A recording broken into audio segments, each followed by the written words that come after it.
All right, everyone, welcome back to another episode of Gear or Gadget. Today we have a repeat offender, Brian from the Habitat podcast. If you haven't watched last episode with Brian, he brought in the Lone Wolf Custom Gear Pocket Arm, and today he's going to have some new tools for you guys to check out. Before we get into the episode, we have 3 ground rules we got to lay out. Number 1, we're not here to bash any brands. If we say something is a gadget, it's not an attack on the brand. It's just our feeling on that particular piece of equipment. Number 2, there is no use of the term game changer. As you guys were talking in the last podcast, that's not dependent on anything. You cannot use the term game changer. And rule number 3, if you like what we got going on, just give us a thumbs up and subscribe to the channel. All right, this trip with me, I have a Habitat hook. This is a specialty piece of Habitat equipment. I'm being very delicate here in this very nice studio. It's got a tight spot. Trying not to mess anything up. This is the top of the line model. It's all aluminum. It's extendable. You push the button in here and it slides out.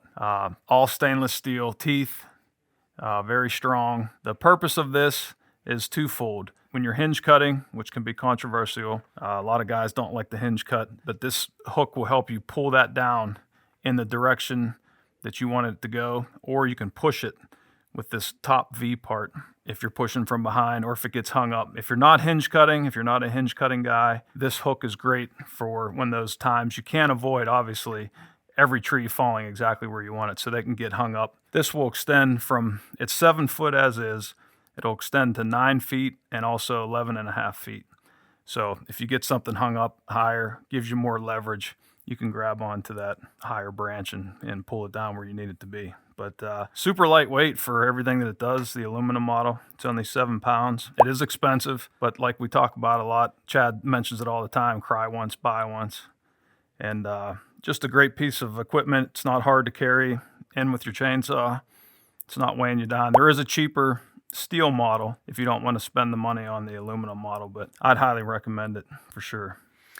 I've seen these in application, and since day one, I've always wanted to buy one, even though that I don't really do a bunch of hinge cutting. We have done some hinge cutting over at my dad's piece, probably maybe 3 or 4 years ago. But just having this tool to be able to have more control in what you're doing, I think it just makes a hell of a lot of sense, man. Yeah, 'cause sometimes in the past I would find myself with a leaner. I'd be trying to shimmy up it like a monkey to get the weight to pull it down, and then you're exposing yourself to injury. And this allows you to work safely away from it and put the leverage where you need it.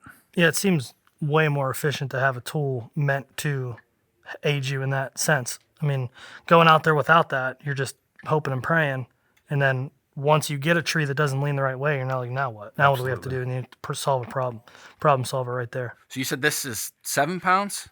Yeah, it's about 7 pounds, 7.5. This is nothing. It's like I probably have a pole saw that weighs this. Right. Like I said, the steel version, if you want to save some money, is going to be a little heavier, obviously, with this being aluminum. Other plus, it's made right here in the USA, powder coated in the USA. I think they do everything in Michigan.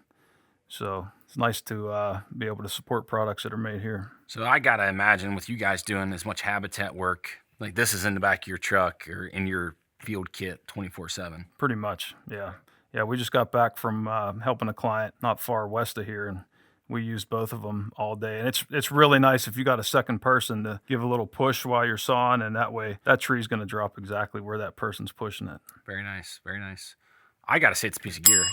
Like I said, since day one, I was talking to Jared earlier about being on Jim's place, I don't know, 5, 6, 7 years ago, and seeing this in action when they were hinging some trees in a bedding area. And I thought it was like the coolest thing. So simple. Again, going back to like simple, ingenuitive ideas that are just applicable in a lot of different use cases. Love it.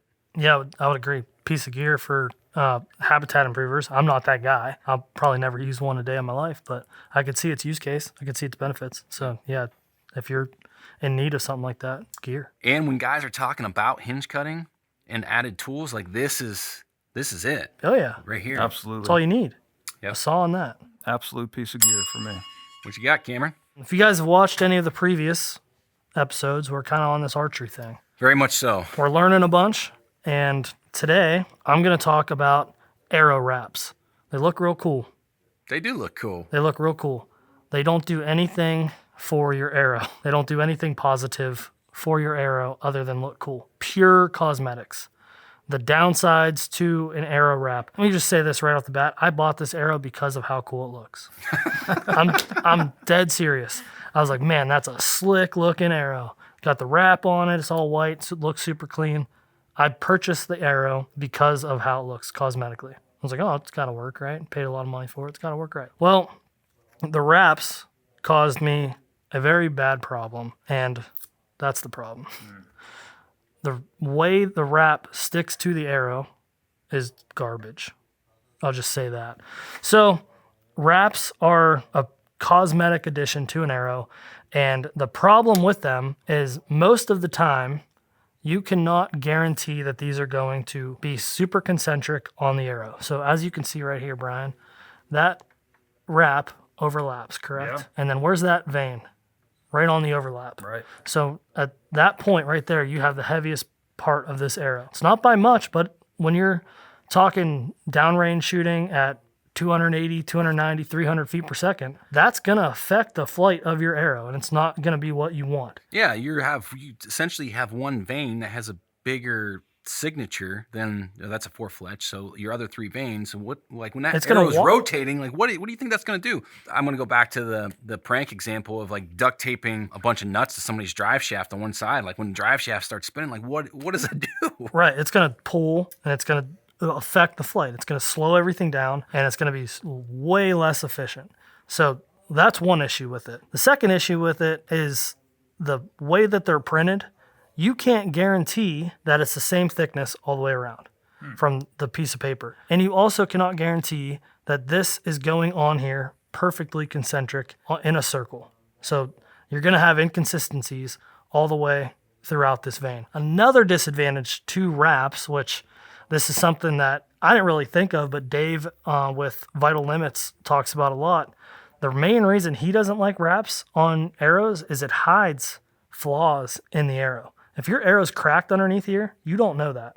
You can't see it. Good point. Right. Yeah, you can't see it. So yes, it looks cool, and this is going to help you a little bit with seeing blood. I was just going to mention that, yeah. But having white veins does the same thing. Right. So get rid of the wraps. Wraps are for buffalo chicken, and you can your veins will stick better to the shaft, and you won't have any inconsistent flight. I'm on the same page. I mean, we've been going on the same wormhole the last 5 months. Like, other than things looking cool, and I get like the visual attraction for a lot of people and how they set their bows up and how they set their arrows up. Like they want to be able to customize what they're shooting. They think it looks cool, and there's nothing wrong with that, right? But I think when you look at from a pure performance perspective, it's not adding any value to anything that you're doing. No, so I'm on the same page with you.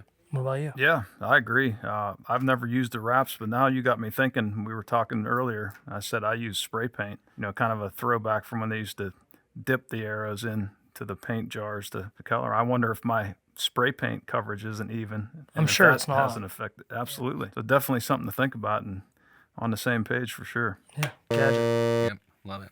So what I brought in is essentially an off-the-grid stat communication device. And I say stat like satellite. So I know that there's a lot of different options out there. This specific piece of gear is the Bivy Stick. And what this allows you to do is download an app to your mobile device, to your phone, and you can have off-the-grid communication via satellite. So you can do SMS, you can do email, you can send SOS, like, you're in trouble, I need a rescue team.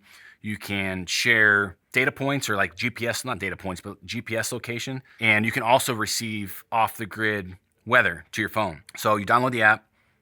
This is a monthly subscription, so you can turn it on and off. There's no like annual contract or anything like that. I think last year when I was headed to Idaho, I paid, I think it was $20 a month, and I left it on through November because I was actually in a more remote location in Kansas than I was Idaho. And I bought this anticipating being in eastern Idaho, not having cell coverage, and being worried about, checking in with my wife and with the kids, just being able to send her a text every night, basically say, hey, everything's good. I'll talk to you tomorrow night. And you can preload messages on this.